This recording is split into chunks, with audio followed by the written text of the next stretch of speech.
All right, here we go then. Sex and gender. The word sex has a few different meanings. The whole meaning of sexuality and having sex, we're going to save that for the next class. Here, in this class, we're going to talk about sex as biological differences between creatures. In our case, primates and human beings, but we could talk about sex differences between sexually reproducing organisms. So that is what we're going to talk about by the term sex, at least in this class, are those biological differences. Now, the term, when we say gender, that is actually a much more recent word, which has come to be used interchangeably with sex. So the word sex is pretty old in the English language. The word gender is much more recent. It was introduced in the 1970s, about 50 years ago or so. And what people were trying to do when they used the word gender in relationship to sex was that gender is supposed to talk about the social expectations and the roles that we place upon or think about when we think about biological differences. So if we think someone is of a particular biological sex, then we tend to have these other ideas about the way they should behave. And those ideas are part of our society. They change between different societies and they've changed over time. And so when anthropologists and other people that you might meet say something like gender is socially constructed, that doesn't mean we're saying that everybody's the same, biologically speaking. It means that the ideas that I have about you, because of what I perceive as your biological difference or what I perceive as your gender, come to me by society. If I expect that you're supposed to be wearing blue or pink or piercing your ears or doing something like that, that's because my society has told me to do it. That, again, that doesn't mean that there's no biological difference between males and females. So that's one thing to be careful of because you don't want to misrepresent that. The other thing you need to be careful of is because people like to say gender because it sounds better than saying sex. It sounds nicer. Because you don't want to say sex because then you might be talking about sex. My best example of that, don't know if any of you have been to one of these yet. The gender reveal parties where somebody is about to have a baby. They've had an ultrasound, and so they're going to cut a cake. Actually, most of the time I read about these because someone has exploded something or burned down a forest accidentally or died. So be careful with going to these because for some reason people like to use guns and explosions to do this. I'm not sure why. But the idea is, hey, I'm having a girl, let me blow up something. Now, if we were technically using these terms correctly, what should these parties be called? Remember, we've only got an ultrasound. What do we know about this person? Potential person. What should your invite be called? A sex reveal party. They should call it a sex reveal party.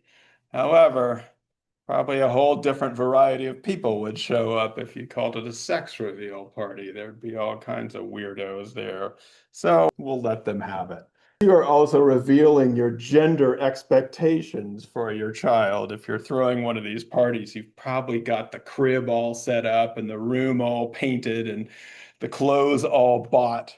None of which we used to do in the old days, but here we are. So just be careful of this. We're going to be using these terms at first separately. Now, one of the things your textbook has is a little graph or chart here. The biological differences of sex are actually a lot more complicated than we used to think. We used to think that it was just XXs and XYs, and that was it. And for the most part, most people fall into what we might say We might say that a large percentage of the population falls into this XX category and this XY category where your genetics and your hormones match up. But as we've looked more into the biology, there's a lot more to this, or there's a lot more naturally occurring complexity than we once thought in biology. So there's genetic variation with the XYs and the XXs, and some people that seem to be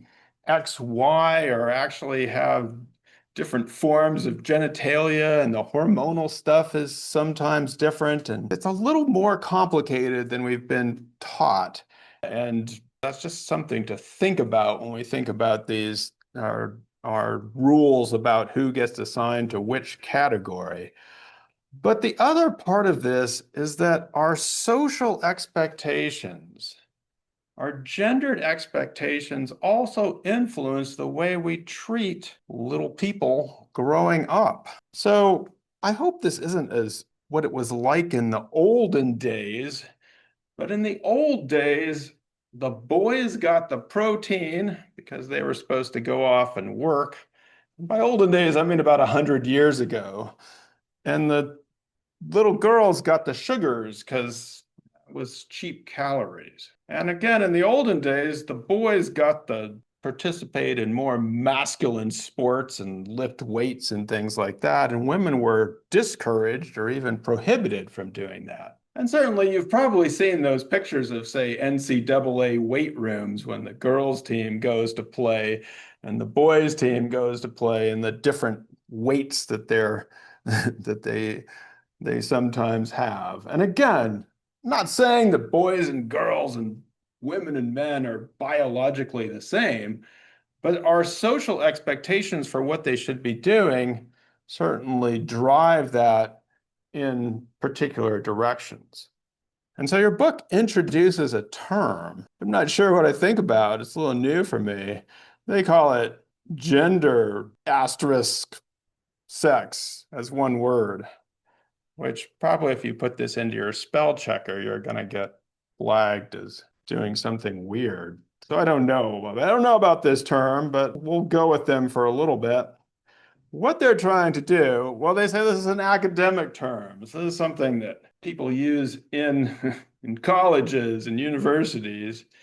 They made it up. Used to integrate the reality of gender and sex as entangled and influencing one another in complex ways. So they're trying to get at here, again, typically we've separated out, or we say there's the social expectations of gender, and there's the biological stuff or physical stuff of sex. But the truth of the matter is they both influence each other. So if I have certain expectations of how you're going to behave, it's going to influence that behavior. Or if they do, they do when a baby is born, and infants, it's very difficult to tell what they are. So if you take a baby and you dress the baby up in blue clothes and put on a blue hat and give it to somebody, they're much more likely to bounce the baby up and down, throw the baby like a football, talk gruffly to the baby. But if you take the same baby and you put it in pink clothes and give it some earrings and a pink hat, they start cooing at the baby and they're very gentle with it and they're very nice to it. So our social expectations of what somebody is supposed to behave like, move like, does influence the way our biology develops. And as we've seen, humans are very developmentally plastic. We change a lot based upon the food we eat and the activities we do over our lifetime.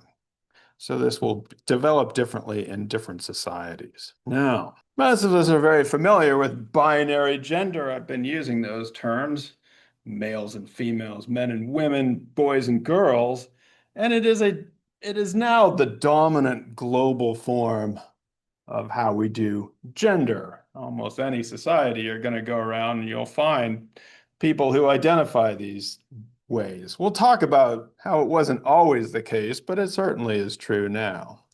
And so binary gender also refers to how we have binary social arrangements, which are going to shape how we identify and the roles we have. As I said, the sports we play, the jobs we do, the education we'll seek out. Binary gender also, in some cases, shapes our language and the way we talk. So, interestingly, there are some languages, going back to our language, if you remember when I showed you that film about different languages across the world, some languages are very heavily gendered. That is to say, almost every noun has to have a male or a female built into it as its grammar. English is actually, compared to other languages, rather lightly gendered grammatically.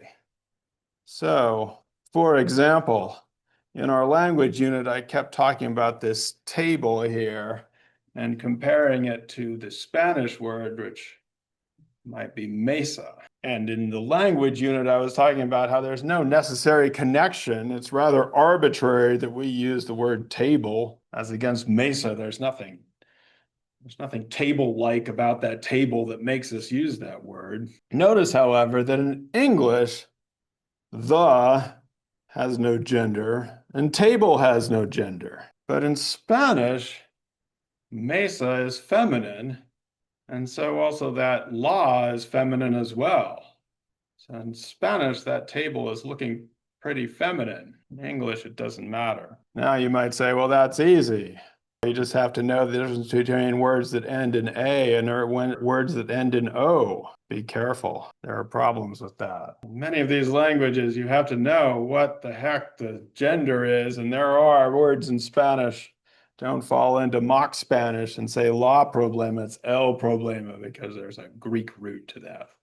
Anyway, the point is, the matter is that some languages are very heavily gendered. Even things like problems have a gender. English, relatively not. The only place that we actually have, like, we gender things is our pronouns and our people. But if we got rid of that, we'd have relatively lightly gendered language. That's probably why there's so much debate about that. Some languages don't have gender for pronouns. They don't have a pronoun gender.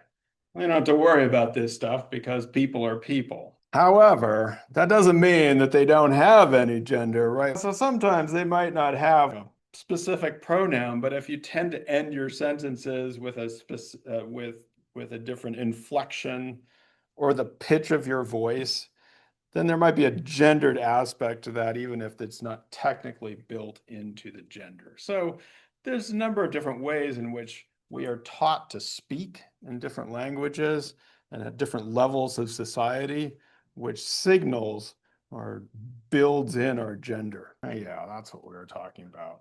Other language aspects, pitch of voice, and this happens, obviously it happens in English a decent amount, but it happens in other languages too. Talk like a boy. So there are various gender norms and markers, what your textbook calls cultural scripts for gender, ways in which we are taught to perform and behave in a gendered way. In this example of the people sitting there, we can see, well, we've just talked about language, where people are taught to speak in a way as appropriate to their gender and station in society. But of course, people are also taught to dress in a certain way. We are also taught how to move our bodies and how to posture ourselves in different ways. I think this guy is engaging in what some people have taken to calling manspreading, which is that guys tend to be taught to take up a lot of space in society and have their legs very wide open. Women are generally taught to cross their legs and be small in society. So this is something that we are taught from an early age, not explicitly, well, sometimes explicitly, but it's something that is built into us as we move through life and are on the subway or in different social areas, how we hold our bodies, how we speak, how we inflect these things. And what happens as we're growing up is if you do this well, if you do a good gender performance and you perform it the way you should, and you're taking up the right amount of space, then you get little nods and pats on the back. And if you're not doing what you're supposed to be doing, then people might look at you the wrong way, or they might think about you in a certain way. It's an interesting article I used to assign about female surgeons. And surgery is still a very male-dominated profession. But what they were saying is that if a male surgeon threw what they called a doctor fit, where they're in an emergency room and they're saying scalpel and getting all excited about what they needed to do, that the nurses would rush in and start giving away the scalpels, and they'd think, oh, this is a great doctor. They're really rising to the occasion. But if you had a female surgeon who did the exact same thing, who got upset, excited, and was demanding a scalpel and demanding attention, the nurses actually didn't like that. They thought she was being a B word, and they'd actually slow down there. They wouldn't want to give out the scalpels, and they'd penalize the female surgeon for being too pushy. So in our society, we often reward people who do things that we expect them to do or we want them to do because of their gender, and we tend to punish people who are falling out of line. Now, your textbook also talks about how some people are not fitting into the binaries. So this is in Samoan society, someone who was male at birth, but generally engages in women's work. And this is a traditional category of Samoan society. This didn't come about 10 years ago. This is something that has been going on for a very long time.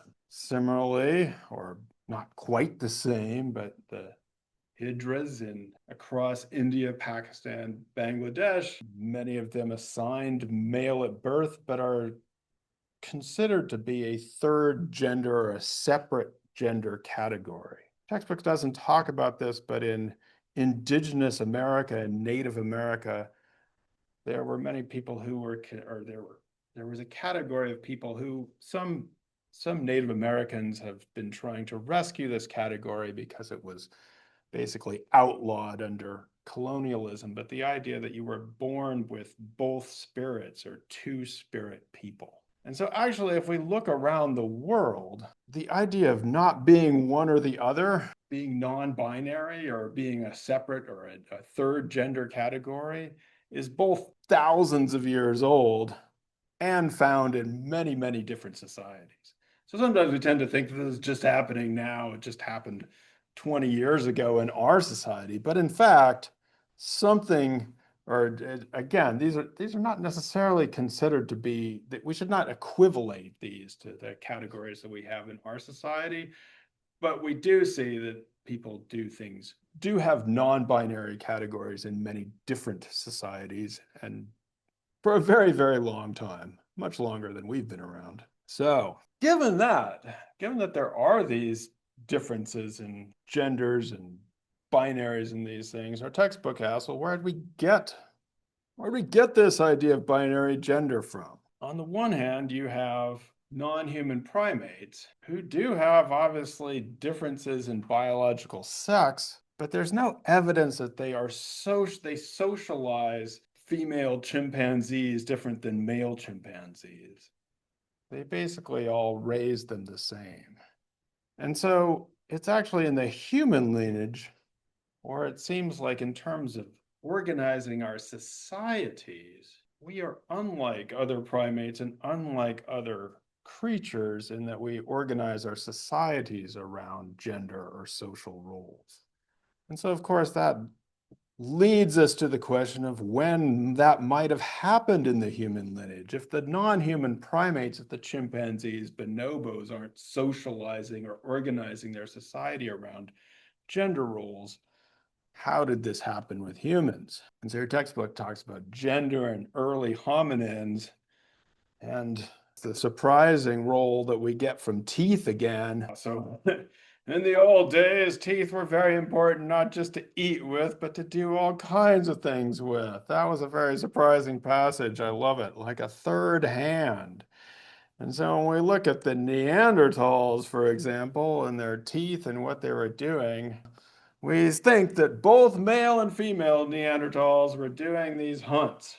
So the hunting was carried out by both of them, maybe together, maybe separately, but they were both doing that.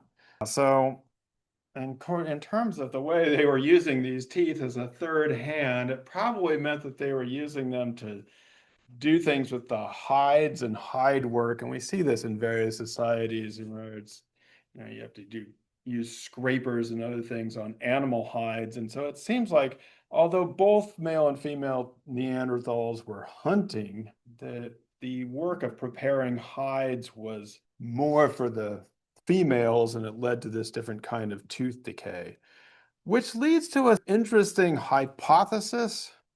I'm going to leave this in the may, because most people in human history, most of the guys who look back at human evolution have wanted to believe that it must have been a biological advantage for men to hunt, and that's why men are out there hunting.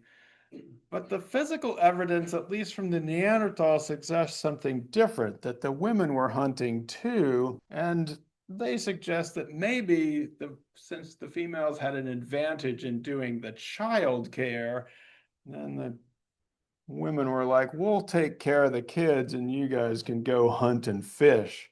So it wasn't necessarily a biologically advantage for males to hunt and fish. It was that women were better at child care. Again, a hypothesis.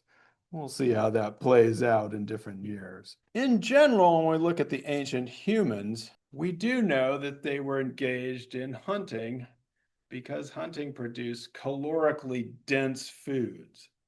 Now we have to be careful here because gathering was probably responsible for most of the calories on a day-to-day level, but in terms of the proteins and stuff like that, that would be something that hunting did.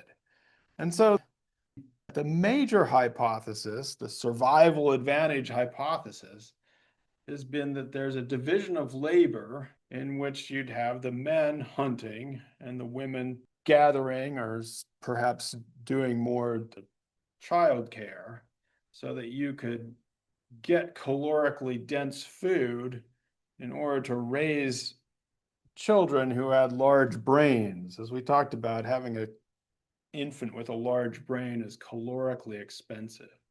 And so this has been probably the predominant assumption, and it's not necessarily untrue, but we have found in different places, but famous places, that a female skeleton in the Peruvian Andes buried with a big game hunting toolkit.